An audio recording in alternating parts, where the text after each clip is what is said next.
মুখ্যমন্ত্রীকে মেল শিক্ষক শিক্ষিকা অধিকার মঞ্চের মেল শুভেন্দু অধিকারী ও নওশাদ সিদ্দিকীকেও যোগ্যরা যাতে পদে ফিরতে পারে বিধানসভায় এই সংক্রান্ত বিল পাশের আবেদন জানানো হয়েছে মেল মারফত।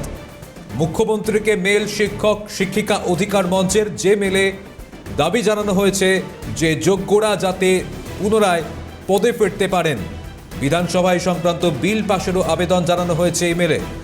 পাশাপাশি মেল পাঠানো হয়েছে রাজ্যের বিরোধী দলনেতা শুভেন্দু অধিকারী এবং নওশাদ সিদ্দিকীকে আইএসএফ বিধায়ককে। রেশমি দাস প্রতিনিধি আমাদের সঙ্গে রয়েছেন। রেশমি, কি জানা যাচ্ছে মেলে কি দাবি রেখেছেন এই শিক্ষক শিক্ষিকা অধিকার মঞ্চের পক্ষ থেকে?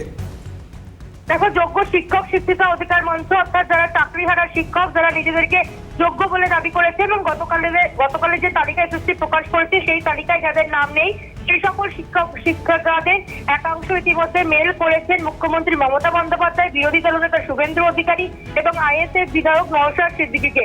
মূলত এই মেলে তারা জানিয়েছেন যে যেহেতু তাদের নাম সেই টেন্টেডদের তালিকায় নেই, অর্থাৎ দাগিদের তালিকায় তাদের নাম নেই, ফলত তাদেরকে তাদের যে চাকরি সেই চাকরিতে পুনর্বহাল করা হোক, কোনো পরীক্ষা ছাড়াই তাদের যেন তাদের পদে পুনর্বহাল করা হয় এই মর্মে বিধানসভায় একটি বিল পাশ করা হোক এবং এই বিল পাশ করার মাধ্যমে যারা যোগ্য শিক্ষক শিক্ষিকারা রয়েছেন তাদেরকে তাদের পদে পুনর্বহাল করার দাবিতে এই মেল পাঠানো হয়েছে।